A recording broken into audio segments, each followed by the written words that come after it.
I thought when I started, I should be reaching out to as many of you as possible. But it is you who have been reaching out to me. Wherever I go, you are waiting for me with your beautiful smiles, hugs, kisses. You're welcoming me into your homes, into your hearts, like a member of your own family. നിങ്ങളുടെ കുടുംബത്തിലെ ഒരാളെ പോലെ നിങ്ങൾ എന്നെ നിങ്ങളുടെ വീടുകളിലേക്ക്, ഹൃദയങ്ങളിലേക്ക് നിങ്ങൾ എന്നെ സ്വാഗതം ചെയ്യുകയാണ്. I know that you have treated Rahul just like a brother and a son. എനിക്കറിയാം നിങ്ങൾ രാഹുലിനെ സ്വന്തം സഹോദരനായിട്ട്, മകനായിട്ടാണ് നിങ്ങൾ കണ്ടതെന്ന് എനിക്കറിയാം. For him you are family. അദ്ദേഹത്തിന് നിങ്ങളെന്ന് പറയുന്നത് അദ്ദേഹത്തിന്റെ കുടുംബാംഗങ്ങൾ തന്നെയാണ്. And he felt very sad moving from here, leaving Wayanad. Wayanad parliament മണ്ഡലത്തിൽ നിന്ന് പോവാൻ അദ്ദേഹത്തിന് വളരെയധികം വിഷമമായിരുന്നു. I think he is happy that I am here. പക്ഷേ അദ്ദേഹത്തിന് ഇപ്പൊ സന്തോഷമുണ്ട്, കാരണം ഞാൻ ഇവിടെയുണ്ട്. More than anything else, because he knows that I understand how much he respects the love you give him. അദ്ദേഹത്തിന് എന്തുകൊണ്ടാണ് സന്തോഷമുണ്ടെന്ന് അറിയാമോ? അദ്ദേഹത്തിന് അറിയാം ഞാൻ നിങ്ങൾ നൽകുന്ന സ്നേഹത്തെ ഞാൻ ബഹുമാനിക്കുന്നുണ്ടെന്ന് അദ്ദേഹത്തിന് അറിയാം. You stood by my brother at a very difficult time in his life. എന്റെ സഹോദരന്റെ ജീവിതത്തിലെ ഏറ്റവും ബുദ്ധിമുട്ടുള്ള സമയത്ത് നിങ്ങൾ, ഇവിടുത്തെ ജനങ്ങൾ അദ്ദേഹത്തിന്റെ ഒപ്പം നിന്നവരാണ്.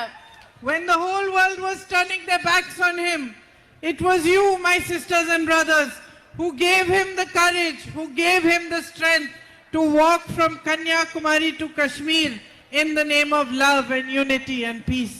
ലോകം മുഴുവൻ അദ്ദേഹത്തിന് പുറംതിരിഞ്ഞു നിന്നപ്പോൾ നിങ്ങളാണ്, എന്റെ സഹോദരി സഹോദരന്മാരായ നിങ്ങളാണ് കന്യാകുമാരിയിൽ നിന്ന് കശ്മീർ വരെ 4000 കിലോമീറ്റർ നടക്കാൻ, ഈ രാജ്യത്തിന്റെ ഐക്യത്തിനും സാഹോദര്യത്തിനും സ്നേഹത്തിനും വേണ്ടി നടക്കാൻ എന്റെ സഹോദരന് വേണ്ട ധൈര്യം നൽകിയത്.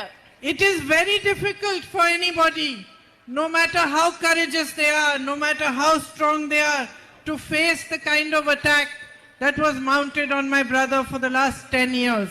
എത്ര ധൈര്യമുള്ള ഒരാളായിക്കൊള്ളട്ടെ, പക്ഷെ അങ്ങനെയുള്ള ഒരാൾക്ക് പോലും എത്രമാത്രം ആക്രമണമാണോ കഴിഞ്ഞ 10 വർഷമായിട്ട് എന്റെ സഹോദരൻ നേരിട്ടത്, അങ്ങനെ ഒരു ആക്രമണം നേരിടുന്നത് വളരെ ബുദ്ധിമുട്ടുള്ള ഒരു കാര്യമാണ്. It takes true bravery and true belief to be able to fight a machinery like the machinery of the BJP. ബിജെപിയുടേതുപോലെയുള്ള ഒരു വലിയ സംവിധാനത്തെ എതിർത്ത് നിൽക്കണമെങ്കിൽ യഥാർത്ഥമായ കരുത്ത് നിങ്ങൾക്ക് വേണം, യഥാർത്ഥമായ വിശ്വാസം നിങ്ങൾക്ക് വേണം. I am proud to say that my brother has never compromised with his ideals. He has never bowed down before them.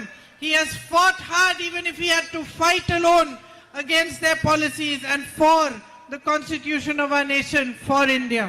എനിക്ക് അഭിമാനത്തോടു കൂടി പറയാൻ സാധിക്കും, എന്റെ സഹോദരൻ ഒരിക്കലും അദ്ദേഹത്തിന്റെ മൂല്യങ്ങളിൽ വിട്ടുവീഴ്ച ചെയ്തിട്ടില്ല. ബിജെപിക്കെതിരെ ഇന്ത്യക്ക് വേണ്ടി, ഇന്ത്യൻ ഭരണഘടനയ്ക്ക് വേണ്ടി പോരാടുമ്പോൾ അദ്ദേഹം ഒരിക്കലും തല കുനിച്ചിട്ടില്ല എന്ന് എനിക്ക് അഭിമാനത്തോടു കൂടി പറയാൻ സാധിക്കും.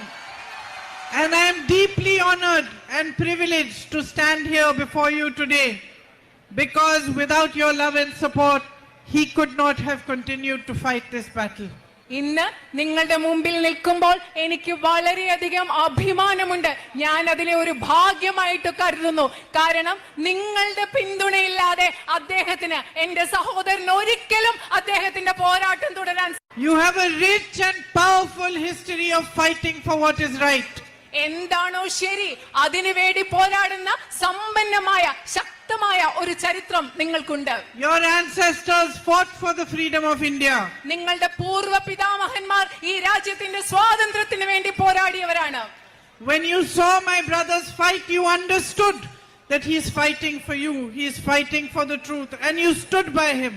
എന്റെ സഹോദരന്റെ പോരാട്ടം കണ്ടപ്പോൾ നിങ്ങൾക്ക് മനസ്സിലായി, അദ്ദേഹം സത്യത്തിന് വേണ്ടിയാണ് പോരാടുന്നത്, അദ്ദേഹം ശരിയായതിനു വേണ്ടിയാണ് പോരാടുന്നത്. ഇത് മനസ്സിലാക്കി നിങ്ങൾ എന്റെ സഹോദരന്റെ ഒപ്പം നിന്നു. And in every corner of this Lok Sabha, wherever I go, I see Hindus, Muslims, Christians standing together like sisters and brothers in friendship when they are welcoming me.